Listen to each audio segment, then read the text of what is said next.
Hai, perkenalkan nama saya Ongki. Saya akan di sini akan mempresentasikan tentang encryption algoritma. Jadi sedikit penjelasan, itu enkripsi itu adalah proses pengubahan karakter informasi dari teks yang dapat dibaca atau yang disebut plain text menjadi teks yang tidak dapat dibaca atau ciphertext. Jadi algoritma sendiri itu didefinisikan sebagai langkah dalam penghitungan dan menyelesaikan suatu kasus atau permasalahan. Sedangkan enkripsi adalah suatu proses pengamanan pesan dengan cara mengubah pesan itu menjadi kode. Kemudian yang disebut algoritma enkripsi itu umumnya dapat diartikan sebagai langkah dalam mengacak suatu pesan sehingga kerahasiaannya terjaga dari pihak yang tidak diinginkan. Jadi penjelasan jenis enkripsi dan algoritma enkripsi ini adalah jenis enkripsi ini jenis yang menyangkut bagaimana enkripsi selesai, misalnya kriptografi asimetris dan lain-lainnya. Sedangkan algoritma enkripsi ini dibilang ketika kita membahas kekuatan enkripsi, kita sedang berbicara tentang algoritma enkripsi tertentu.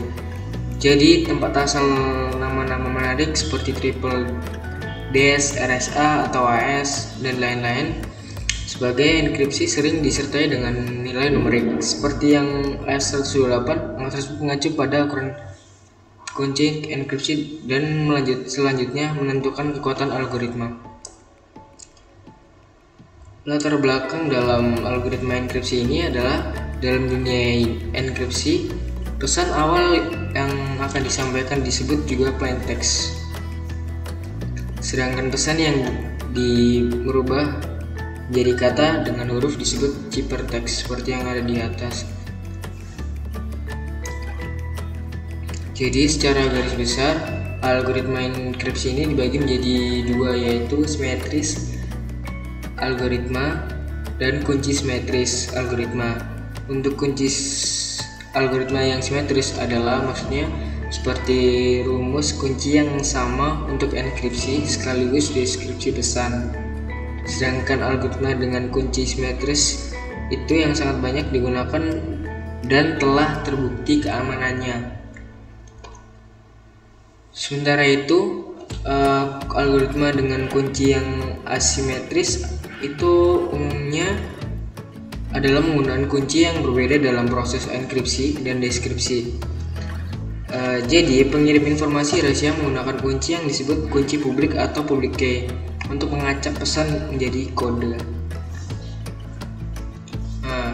Kemudian penerima menggunakan kunci pribadi atau private key untuk mendeskripsi pesan yang sudah diacak. Kelemahan dari metode ini adalah tidak dapat digunakan untuk mengakomodasikan dengan tujuan jumlah yang besar. Tetapi ini juga lebih aman, namun akan membutuhkan waktu yang lebih lama dalam proses enkripsi dan deskripsi. Sedangkan di sini ada 5 contoh umum algoritma enkripsi.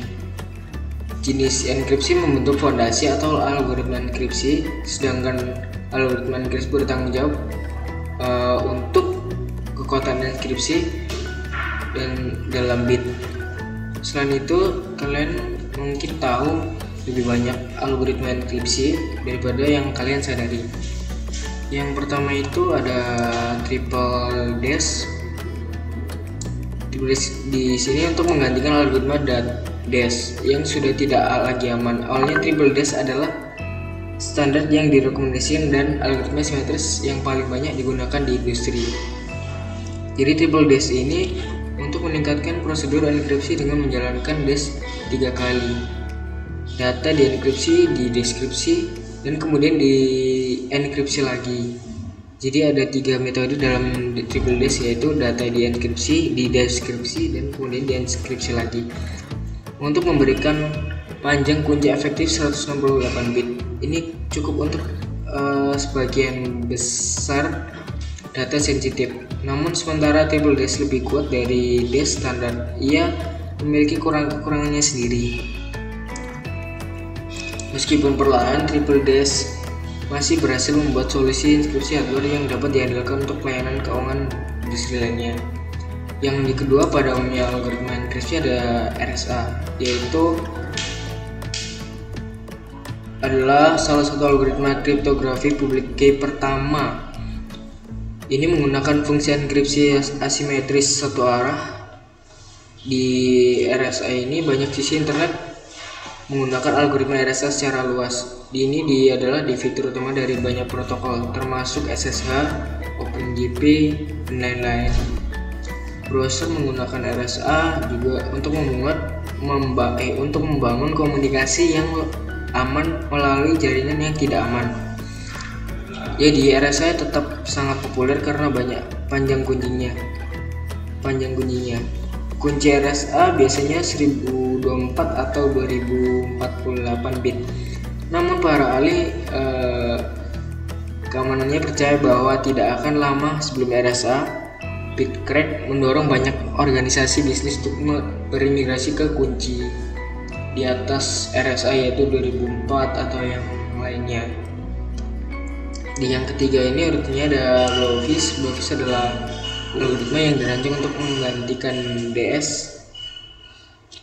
Di sini chipper simetris ini membagi pesan menjadi blok-blok 64 bit dan menenkripsi masing-masing. Blowfish dikenal karena kecepatan yang luar biasa dan keefektifannya. Secara keseluruhan, karena banyak yang klaim bahwa ini tidak pernah dikalahkan, sementara itu vendor telah mengambil keuntungan dari ketersediaan di domain publik. Blowfish dapat ditemukan dalam kategori perangkat lunak, mulai dari cloud platform e-commerce untuk mengamankan pembayaran ke alat manajemen kata sandi, di mana ia digunakan untuk melindungi kata sandi. Jadi ini jelas salah satu metode enkripsi yang lebih fleksibel, efektif yang tersedia. Yang keempat ada ahli Blowfish. Di sini ahli keamanan komputer dalam di belakang di penciptaan Blowfish dan penggantinya Blowfish. Kunci yang digunakan dalam algoritma ini mungkin panjangnya hingga 256 bit. Dan sebagai teknik simetris hanya satu kunci yang diperlukan. Blowfish ini dianggap sebagai salah satu yang tercepat dari jenisnya dan ideal untuk digunakan di lingkungan hardware dan software seperti Blowfish. Blowfish ini tersedia secara gratis bagi siapa yang saja ingin menggunakannya. Akibatnya, kalian akan menemukan terbundal dalam program enkripsi seperti Photo Encrypt, GPG, dan software open source dan lain-lain yang populer. Di nomor 5 ini ada Advanced Encryption Standard AES yang disingkat AES. Jadi sekarang menjadi standar enkripsi yang terpercaya. Ini didasarkan pada algoritma Grindel yang dikembangkan oleh cryptographers dari Belgia, John Diamond. Para kriptografer Belgia mengirimkan algoritma mereka ke National Institute Standard dan Teknologi bersama 14 bersaing untuk menjadi penerus DES resmi. Algoritma ini kunci simetris dan menggunakan chipper blok simetris. Jadi algoritma AES ini terdiri dari 3 ukuran utama, yaitu 128, 192 atau 256 bit. Selain itu ada putaran enkripsi yang berbeda untuk setiap ukuran kunci. Jadi putaran dalam AES ini proses mengubah plain text menjadi password text. Untuk 128 bit ada 10 putaran, 192 bit ada memiliki 12 putaran, dan 256 bit memiliki 14 putaran. Contohnya ada serangan teror terhadap algoritma AES yang terhadap semua membutuhkan tingkat daya penyimpanan data yang tidak mungkin dilakukan era saat ini. Misalnya satu serangan membutuhkan sekitar 38 triliun terabyte data lebih dari semua data yang disimpan di semua komputer di dunia pada 2016. Nah, dengan demikian percaya bahwa ada orang yang akan menemukan serangan atau kemungkinan seorang untuk membaca lalu lintas di luar enkripsi akademis teoristis.